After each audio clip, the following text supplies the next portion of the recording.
JNG आंदोलन जो नेपाल में हुआ तो उसको लेकर काफ़ी आलोचनाएं हुई बिहार में और भारत में।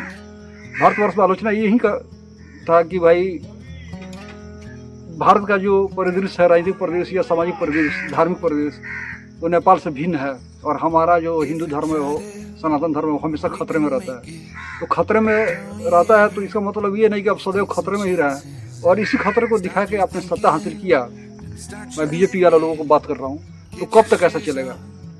आपने सत्ता ले लिया 2014 से लेके 2024 तक, कभी भी कुछ ऐसा नहीं लगा है कि हाँ हिंदू जो धर्म है या राष्ट्र की संस्कृति है वो खतरे से बाहर है। ये आप सरकारी लोगों का कहना है। तो कोई भी चीज़ का एक सीमा रेखा होता है। 2014 से ही आप लोग को देश को मजबूत बना रहे हो। अब देखिए कैसा मजबूत बन रहा है कि आम आदमी जो है आम ही रह गया, गरीब गरीब ही रह गया और धनी जो है धनी बन रहा है। और लग रहा है ऐसा कि सारे जो चीज़ है सिस्टम के वो सारे के सारे उद्योगपतियों के ही हाथों में है। यानी कि उद्योगपति जो चाहेंगे वैसा ही होगा, सरकार को बाध्य होना पड़ेगा। जब अंतर्राष्ट्रीय बाजार में पेट्रोल डीजल के दाम कम थे, पेट्रोलियम के मूल्य कम थे, उस समय भी हमारे देश में ज़्यादा मुनाफा वसूला गया। और ये नहीं है कि चलिए अगर जो अभी लड़ाई हुआ है या युद्ध हुआ है तो उसमें मूल्य बढ़ाया गया तो थोड़ा सा पेट्रोलियम जो कंपनियां है अपनी वो कुछ सहन कर ले, चूँकि पहले वो लोग मुनाफा कमाए हैं जब अंतर्राष्ट्रीय बाजार में पेट्रोलियम का मूल्य कम हुआ था। तो कुछ रियायत आम जनता के लिए नहीं देना है।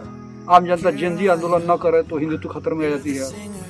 प्रधानमंत्री पर कोई आक्षेप उठता है तो इसको राष्ट्रीय अस्मिता की बात मानी जाती है। एप्स्टीन फाइल में कभी भी ये नहीं कहा गया कि ये मनगढ़ंत है या झूठी बातें हैं या बदनाम करने के लिए एक अंतर्राष्ट्रीय सिंगुपा है जिसका नेतृत्व अमेरिका कर रहा है। तो ऐसा कुछ होता नहीं है और हमेशा ये डर दिखाया जाता है कि हम लोग खतरे में है, राष्ट्र के जो नागरिक हैं वो खतरे में है, राष्ट्र की अस्मिता खतरे में है, यहाँ की सनातन संस्कृति खतरे में है और सबसे बड़ी बात हिंदुत्व खतरे में है। तो हिंदुत्व खतरे में है तो हिंदुत्व या हिंदू समाज के लिए जो हिंदू समाज से जो उद्योगपति हैं उन्होंने क्या रियायत दे दिया?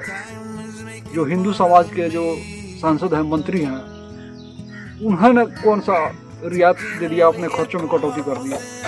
बस कोई आंदोलन न हो यही ताना बाना चला जा रहा है, रचा जा रहा है और इसी में ही युवाओं को उलझाया जा रहा है कि वो लोग अपनी बेरोजगारी, अपनी दुर्दशा के चलते वो लोग कुछ आंदोलन न करे, कुछ बौद्धिकता उनमें न आए, कुछ रचनात्मक कार्य ऐसा न किया जाए जिसे सरकार को नागवार गुजरने वाला है। तो यही तो चल रहा है हमारे देश में। और वाकई में जेएनजी आंदोलन अगर हो गया तो बहुत सारे सवालों के जवाब देने पड़ेंगे आपको। जी धन्यवाद।